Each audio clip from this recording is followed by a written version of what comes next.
So it's about 8 p.m. here, Southwest Missouri, Saturday, June 26th, and I just pretty much pulled into the house from work. And the last week or two, it's been in the mid 90s with heat indexes over 100 and hot and dry. Before that, we had like 40 days of rain, so I've really been fighting the yard. Of course, as you've seen in some of the intro pictures that I put up when we first moved here on my Instagram account, Smoking Mohawk Lawn Care, all this used to be a lot of wild violet and stuff. It's grown in pretty well now. Out here, especially along kind of the southwestern edge over here, you can see as we get closer, there's a lot of Bermuda grass. It was pretty thick. That patch there, they come through and buried some, I think it was fiber internet or something. So that's where they had dug up a spot. You kind of see the difference in the color between my neighbor's lawn and mine. I don't do anything special yet.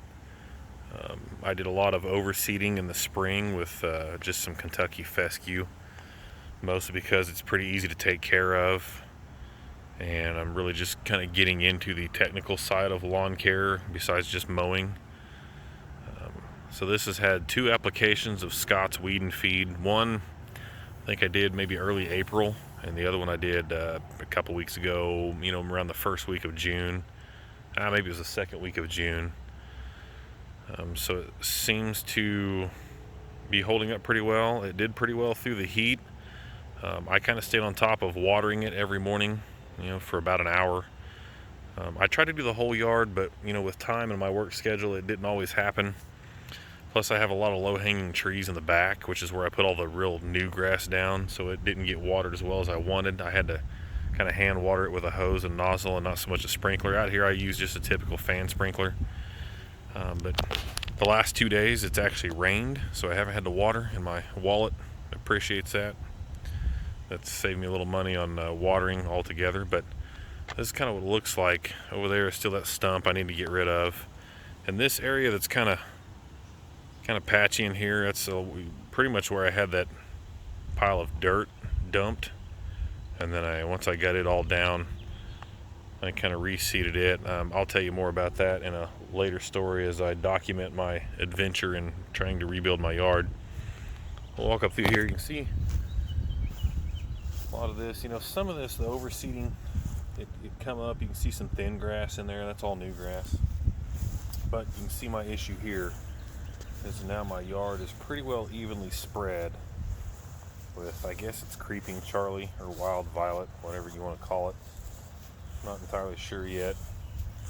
Some of this here, there was some really, as you look back up towards my van here, the yard kind of slopes up. I'm on the downhill side. These dirt spots are where there was just some weird waves in the yard, and I think about right in here where this is, kind of where I'm standing, there used to be a tree. They didn't do a very good job of filling the hole in once they had the roots either ground or dug out, so I had to put a bunch of fill dirt in there, and then I laid some topsoil over it and seeded it. You can see the gravel where it was kind of, the gravel's in the fill dirt, so I got some just kind of crappy free fill. I did overseed all this and seed it with Kentucky fescue. Some of it's come up, some of it hasn't. But my yard has a plethora of different grasses growing. A lot of this over here is where I sprayed it with weed killer trying to kill off the wild violet, and it pretty much killed everything, but it wasn't growing, there wasn't any grass or anything really growing that well here anyway. Don't mind the weird line, that's where I just put the garden hose up. The garden hose and the sprinkler was left out all day. We got some moles here and there, but for the most part, this is definitely the best the yard has looked since we moved here. However, we've only been here since September, so I have a long way to go.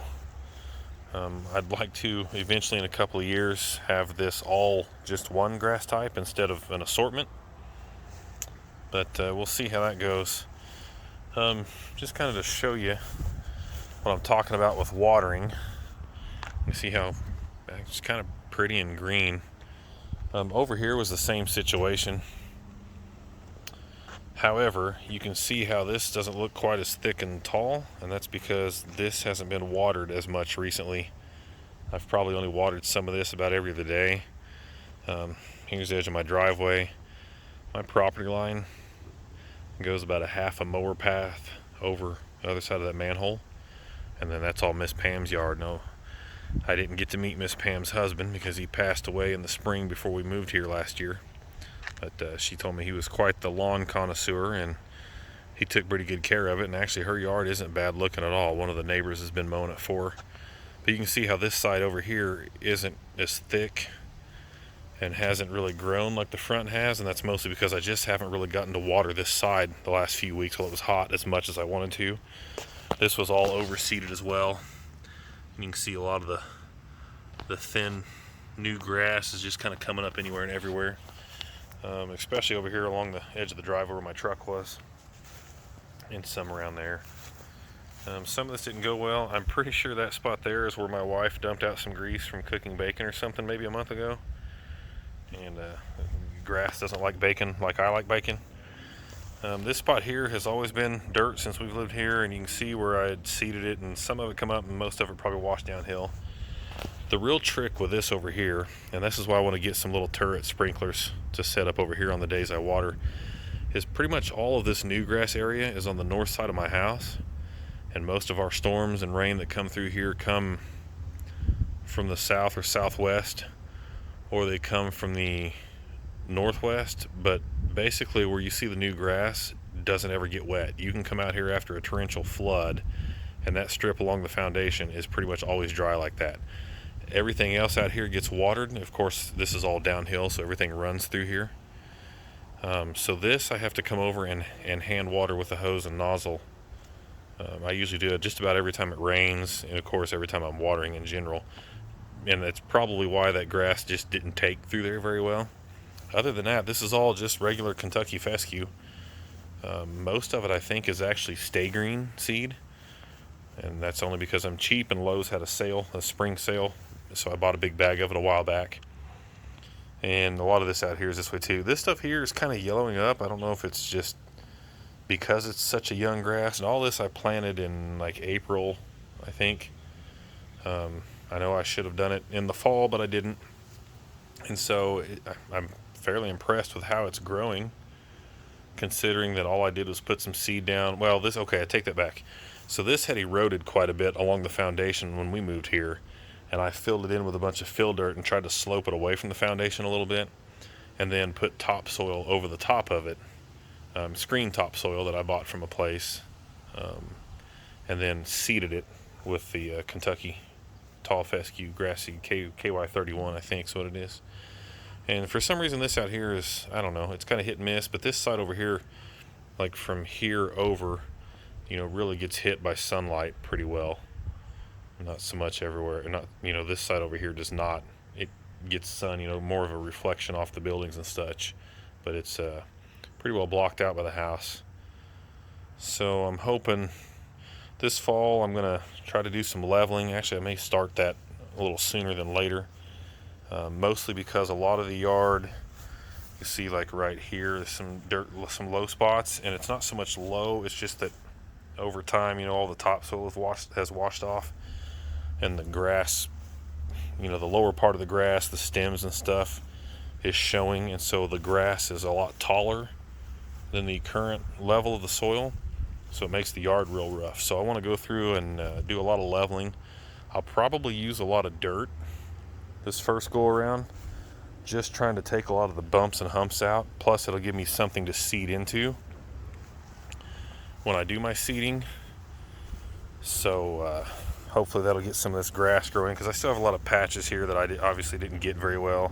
There's quite a bit of clover in this. I'm gonna probably finish out the year just doing some Scott's weed and seed or weed and feed applications. Actually, I doubt I'll use weed and feed. I've got some just regular like turf builder or just regular feed, Scott's feed in the shed back there, that I'll put down on that just to kind of get it through the year and get a good foundation going.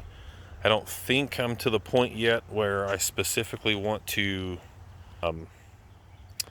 Oh, sorry guys, switch the camera. I don't think I'm quite to the point yet where I specifically want to just dig up my yard and start all over. I kind of want to see where I can get it over the next couple of years. Just using some basic weed and feed and Scott supplies. You know, I might hit this stuff with some tenacity just because I really hate that Creeping Charlie stuff. We'll see. A lot of watching and learning because I really don't know much about grass other than to water it and mow it, things like that. So it's a learning curve. You know, a lot of good places and channels on YouTube to watch. I read a lot online. I started my new Instagram account, Smoking Mohawk Lawn Care, and that's mostly because I've picked up some yards to mow kind of in my spare time. It's something I like to do, and I want to see if I can't pick up a few more that maybe will let me somewhat practice treating them based on what I've learned from my yard. You know, I do most of my anything I do, sharpening blades, mowing, whatever, I do on my yard first. I use it on my yard first before I go to somebody else's, just in case something goes awry. So, you know, keep watching, bear with me, and thank you for all the guys that I do watch their channels and learn from. Stay tuned.